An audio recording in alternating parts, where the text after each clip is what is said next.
The film begins with a man named Casey Bowman buying a necklace at a jewelry store, which he plans to give to his wife, Namiko. Unbeknownst to Casey, two robbers are tracking him, intending to steal his wallet.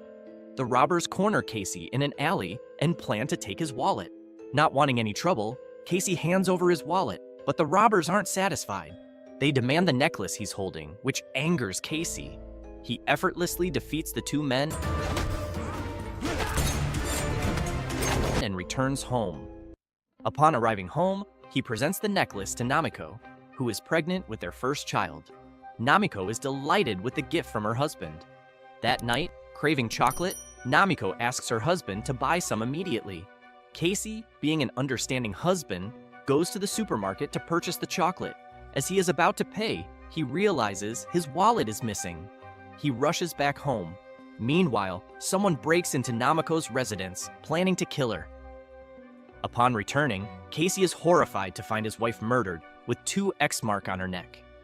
On the day of the funeral, Casey's best friend, who is also a student of Master Takeda, named Nakabara, comes to visit him. This man deeply mourns Namiko's death. I'm very sorry for your loss. Nakabara then invites Casey to train in a dojo in Thailand to alleviate his pain from losing his beloved wife. However, Casey declines the offer, as he wants to seek revenge on the killer of his wife. Casey suspects that the robbers he confronted after leaving the locksmith might be connected to Namiko's murder. He then goes to a dojo to look for clues. After arriving at the dojo, Casey gets into a fight with several people practicing there. He finally finds the whereabouts of the 2 robbers and relentlessly pursues them. He ambushes and kills them in a dark alley. Without finding any information about his wife's murderer, he decides to follow Nakabara's advice and go to Thailand. Nakabara greets Casey happily upon arrival and introduces him to his students. Casey then temporarily stays at Nakabara's dojo, investigating Namiko's murder case and seeking the mastermind. One day, during an argument with one of Nakabara's students, Lucas, Casey loses his temper and brutally attacks him with a bakken. Nakabara then reminds him to control his emotions and suggests he undergo firewalking training. However, Casey stops midway because the memory of Namiko is still vivid in his mind. To distract himself, he goes to a nearby bar for a drink and ends up fighting with some drunken patrons. The next day, feeling unwell from the previous night's drinking, Casey is about to pick fruit in the garden. Realizing this, Lucas volunteers to take over his duties and asks him to rest.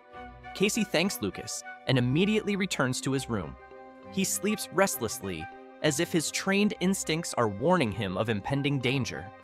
Sure enough, Casey receives news that Lucas was found dead in the garden, killed with the same type of wire net weapon used on Namiko. Casey discusses this with Nakabara, who knows the wire net weapon is very similar to one used by Goro.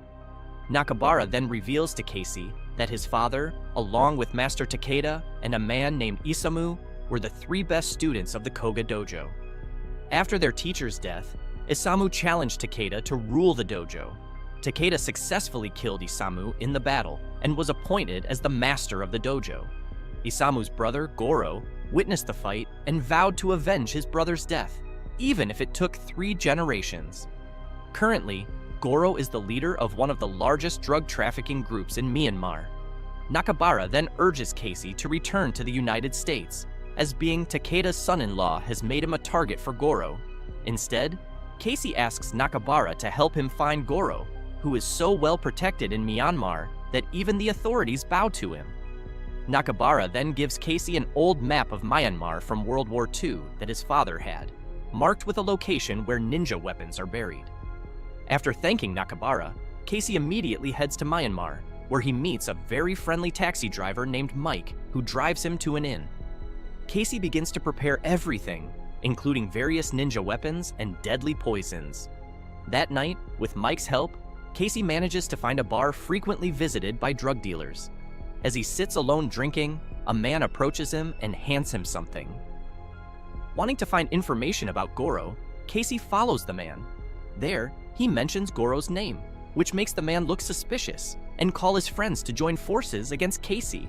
However, Casey easily defeats them and obtains information about Goro. When he returns to his hotel to rest, police in conspiracy with Goro raid his room, planning to arrest him on charges of being an American spy.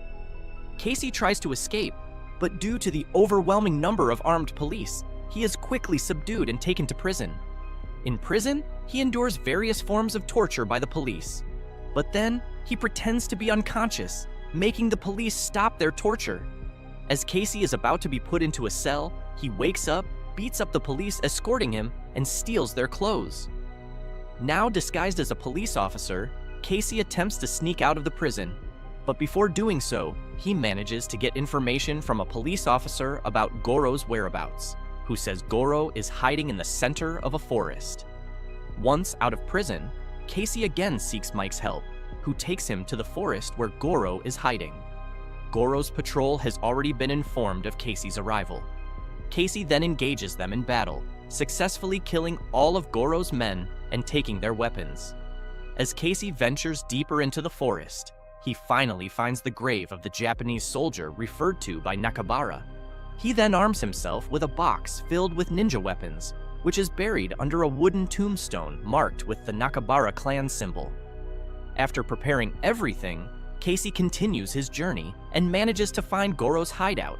He sneaks into Goro's headquarters and kills Goro's men one by one. Afterward, he blows up the base and confronts Goro's bodyguard and right-hand man, Miyat. A fierce battle ensues between Casey and Miyat. Despite being overwhelmed by Miyat, Casey eventually manages to stab and kill him. Casey then proceeds to Goro's base and fights the old man. He manages to wound Goro, but the old man still stands up. Midway through the fight, Goro wraps a wire net around Casey's neck, but Casey, using all his strength, breaks free, successfully fends off the attack, and then throws Goro to the ground and kills him. In short, Casey has his revenge and then returns to Nakabara's dojo. The man happily welcomes Casey home.